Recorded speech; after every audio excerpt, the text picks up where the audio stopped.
What's up, people? Today we're gonna be watching every football player who had rules made to stop them. This is a video I saw on my timeline. Saw the thumbnail, caught my interest. The title caught my interest as well. So I figured, yeah, might as well just do it, you know? But yeah, let's just get straight to it. Emiliano Martinez. The 2022 World Cup final was wild, but Emiliano Martinez made it unforgettable. As France lined up to take penalties, Emi turned into a full-blown villain. He tossed the ball away, he danced, he mocked the takers, and he backed it up by saving penalties and winning the Golden Glove with a hip-thrust celebration. FIFA didn't laugh.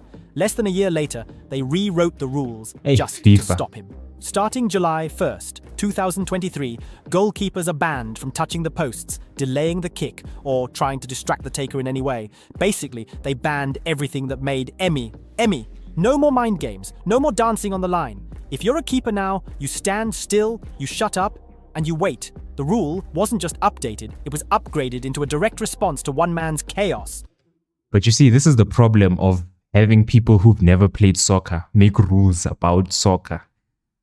Like, distracting the player is part of the game. You know what I mean? Especially as a goalkeeper, you have to do everything to make sure the kicker fucks up, you know? One World Cup, one villain arc, one emergency rule rewrite. Jean-Marc Bosman. Jean-Marc Bosman was average on the pitch, but in court, he was a legend. In 1990, his contract expired at RFC Liège, and he wanted to move to Dunkirk. The club said no. Not only that, they cut his wages by 75%. Most players would just accept their fate, not Bosman. He sued the club, the Belgian FA, and UEFA. He argued that blocking free transfers after a contract ended was illegal under EU law. After 5 years, the European Court ruled in his favour. In 1995, the Bosman ruling was born. Players could now walk away for free at the end of their contract. Clubs no longer owned players Which like is assets. fair. That one lawsuit flipped football upside down. Pogba, Lewandowski, Mbappe all walked on Bosman's.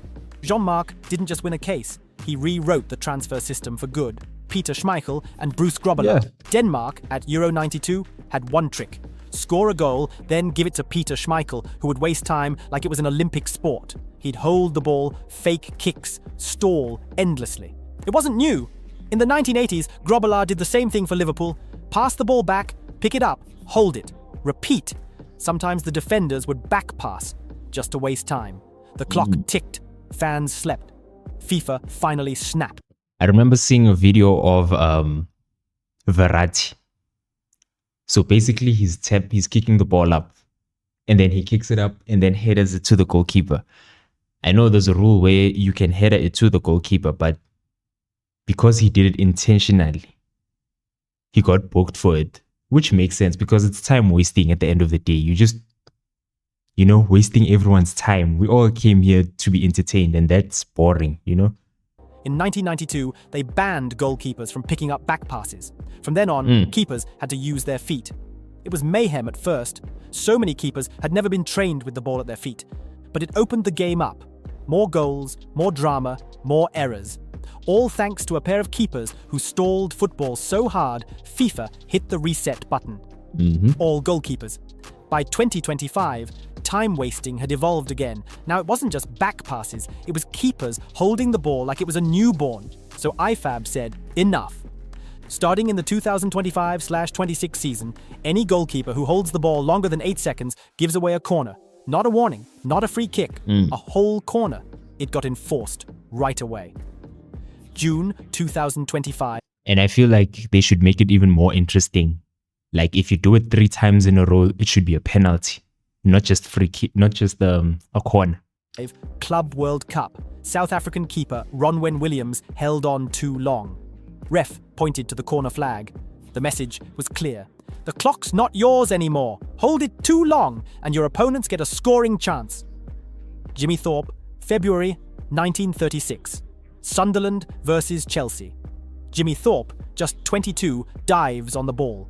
A Chelsea striker kicks him in the head and chest, trying to dislodge it. Thorpe finishes the match. He collapses that night. 4 days later, he's dead. It wasn't even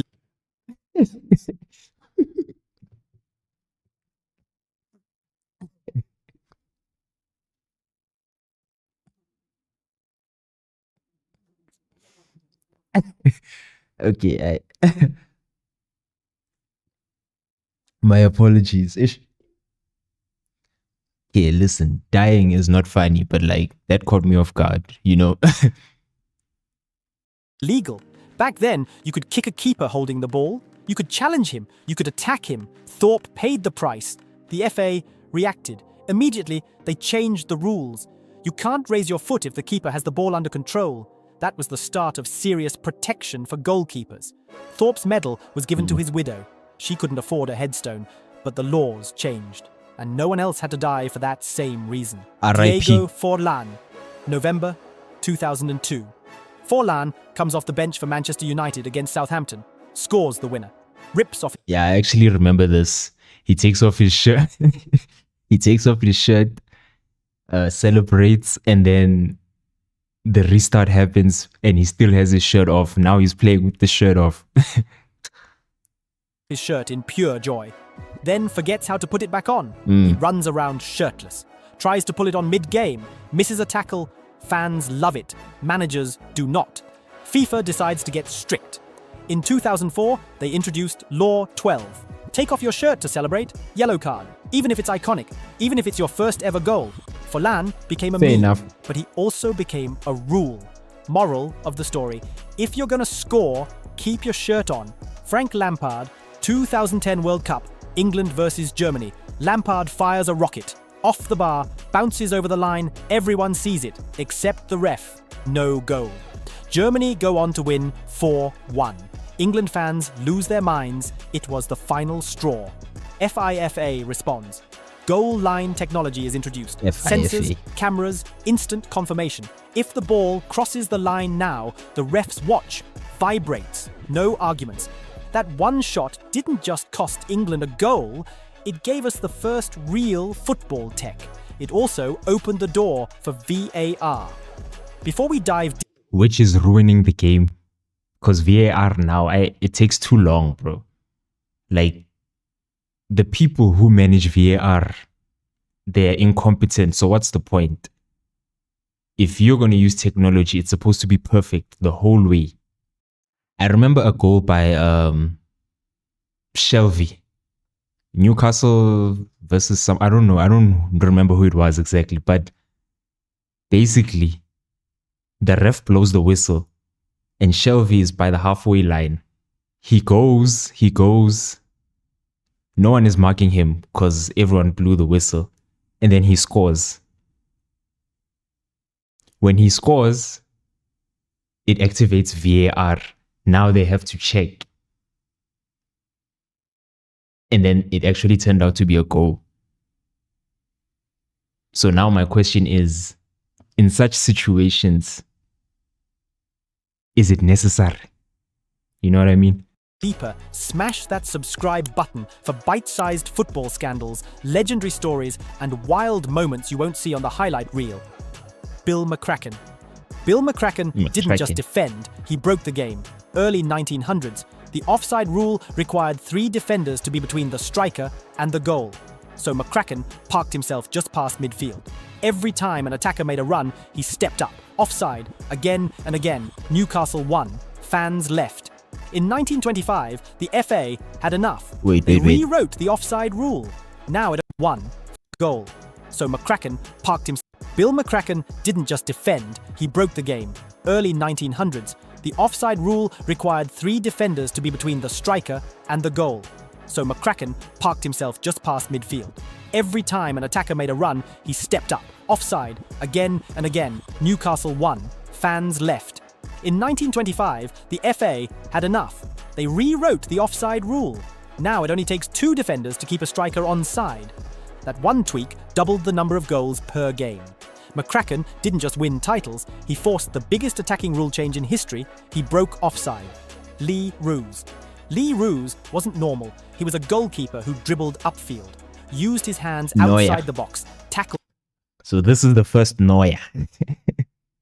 Because you must remember, Neuer is the first person who actually started this trend. And then it went to Edison. But Edison, he didn't go out as much, but he could play passes, through balls, crosses.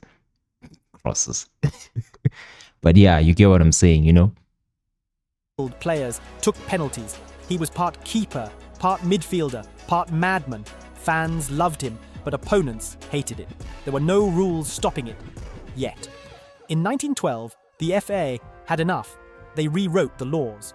From then on, goalkeepers could only use their hands inside their own penalty area. Rose was a showman, but he was also the reason the keeper's box became sacred ground. William McCrum. It's the 1890s. William McCrum. Wait. He was going out with... Wait. He was going out the box using his hands. Is that what they said?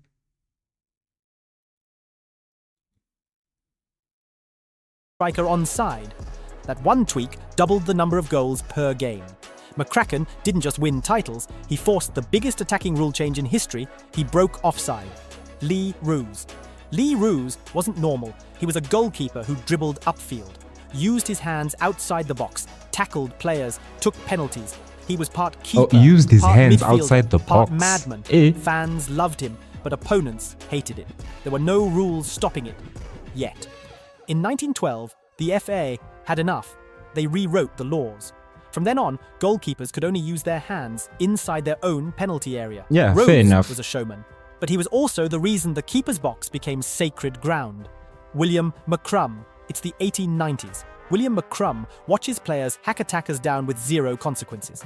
Back then, there was no real punishment for stopping a goal illegally. McCrum suggests a new idea, a penalty kick. The FA laughs. Fans boo. This will ruin the sport, they say. But in 1891, the rule was added. A foul that stops a clear chance? Penalty. Game changer. McCrum didn't score goals. He created the most dramatic moment in football. That was the first ever rule change. Jimmy Hill. He was known as the man who first abolished ever the rule wage change. cap. Eh. Before 1961, footballers in England could only earn £20 a week. That's it. Even top players. No bonuses, no freedom. Jimmy Hill, then head of the PFA, called for a strike. He rallied support. Even Sir Stanley Matthews backed him. The FA caved. The cap was scrapped. Fulham's Johnny Haynes became the first £100 a week player. That opened the floodgates. Footballers from wage slaves to stars. Jimmy Hill didn't just raise salaries, he kicked off the era of player power. Patrice Evra, 2017, Europa League warm-up. Marseille players are stretching. A fan heckles Patrice Evra. Evra doesn't just talk Why did back. you say it like that? He runs It's over Evra, and kicks man. the fan in the You- head before the match starts. Red card, suspended, fined, released from the club. UEFA responds by tightening rules around pre-match conduct. He was released. Players can now be punished even before Wait. rules around pre-match conduct. Players can now be punished even before the whistle blows. Red card, suspended. Players are stretching. A fan heckles Patrice Evra. Evra doesn't just talk back. He runs over and kicks the fan in the head Oh, he before the kicks match him. starts. Red card, suspended, fined, released from the club. UEFA responds by tightening rules around pre-match conduct. Players can now be punished even before the whistle blows. Evra made history, not with a goal, but by getting sent off before kickoff. Julian Alvarez, March 2025. Champions League round of 16, Manchester City versus Atletico Madrid. Julian Alvarez steps up for a penalty. He slips. His standing foot accidentally clips the ball first. Then his kicking foot hits it again. Double touch. Goal still given. Atletico eliminated. The backlash is instant. IFAB meets. A new rule is introduced. If a player makes accidental double contact and the ball goes in, the penalty must be retaken. Not ruled as a goal, not ruled as a miss. Graham Souness. In 1987, Graham Souness pulled off one of But I feel like there was always the rule before Julian Alvarez. Because I remember one time Mahrez. Yeah, I think it was Mahrez. He's the one who kicked it to his other leg and then it went in, but then they cancelled it. They said it's a double kick, what. So he has to no, it was actually given as a goal kick.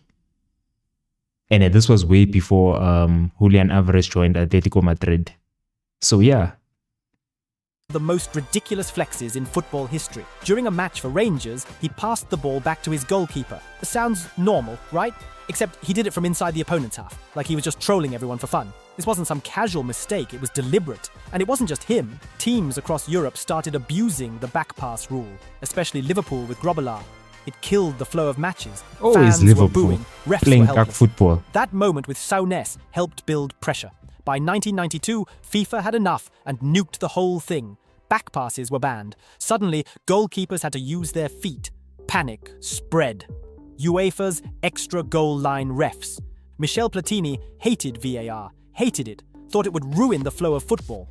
So instead, he pitched an idea that looked smart on paper and absolutely useless on the pitch. He added 2 extra officials behind the goals, and their job was to watch closely for goal line incidents and fouls. Sounds cool, right? Except they just stood there awkwardly 99% of the time. Then, Frank Lampard's ghost goal happened at the 2010 World Cup. Ball crossed the line. No goal. The extra refs saw nothing.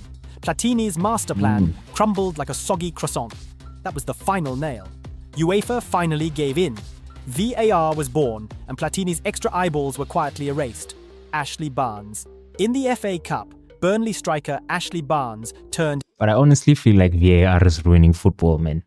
Those long pauses between every little incident, man, it's so annoying. Now we have to wait just for one decision to be made.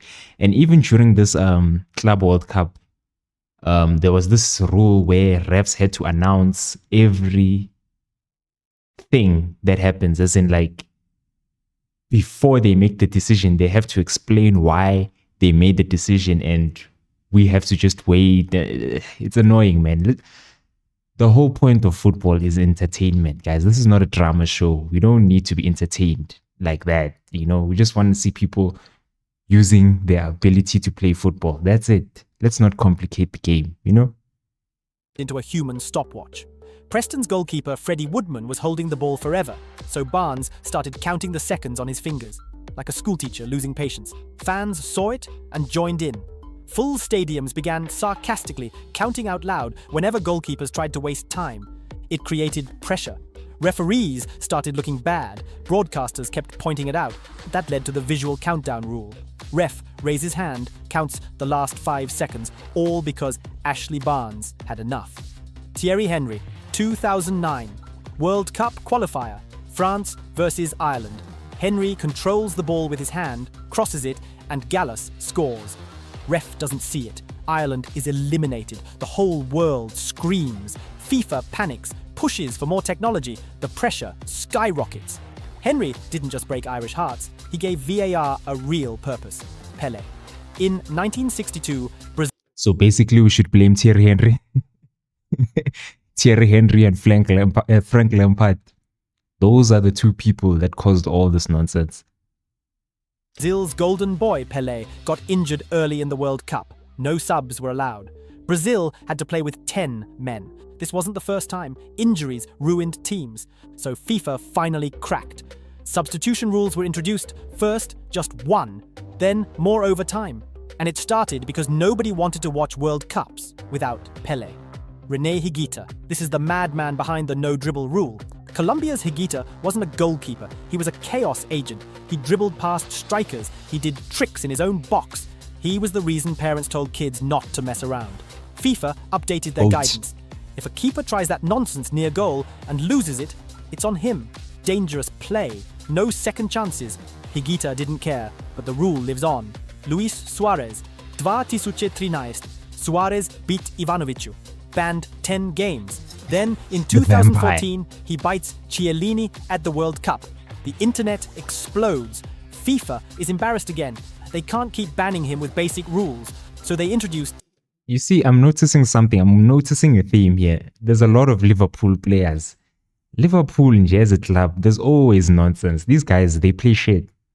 Honestly, they play shit. But we allow them. Tougher guidelines, longer bans, harsher conduct rules. Even off-field behaviour counted. Suarez forced football to treat players like grown-ups. Roy Keane. 2001, Roy Keane slides into Alfie Haaland with a horror tackle. Years later, he admits it was revenge. Then Erling Haaland was born. Intentional. That confession changed everything. The FA introduced tougher post-match disciplinary powers. Now, even if refs miss it, players can be punished based on intent and evidence. Keane didn't just get banned, he set a standard. Marc-Vivien Foé, 2003. Confederations Cup. Cameroon midfielder Marc-Vivien Foé collapses during a match, dies later that day. It shocked the football world. FIFA reacted fast. Mandatory heart screenings, emergency defibrillators, matchday medical protocols. Foé's death saved lives. His legacy isn't just emotional, it's medical. Mario Balotelli, 2012. Balotelli scores, My lifts baller. his shirt, message reads, "Why always me? Iconic." Hey. FIFA panics, updates shirt rule. No slogans, no gestures, automatic yellow card. Combine that with Forlan going shirtless, and you get a law book full of celebration clauses. Balotelli didn't care. The fans loved it, but the refs got new instructions. All attackers. By the late 2000s, diving was ruining games. Players were flopping all over. Penalties were given for invisible contact. UEFA and FA had enough. Simulation became a bookable offense. Players could be banned after matches. In 2011, So what if they actually give out the penalty, but it was a simulation and there's no VAR? Because there's some places where they don't apply VAR. Do they look back at the footage and then ban the player? That's a question I would like to know. MLS even started finding divers. Retroactive justice. Welcome to modern football. So who really broke football the most? Emi Martinez Liverpool. with his penalty wizardry? Jean-Marc Bosman with his courtroom chaos? Or was it Schmeichel, the time-wasting Viking? Maybe it was Forlan's epic shirt fail. One thing is certain, players keep testing limits, and football lawmakers keep reacting. What new rule do you think they should make next? Let us know your thoughts in the comments. Like and subscribe so you don't miss our next video.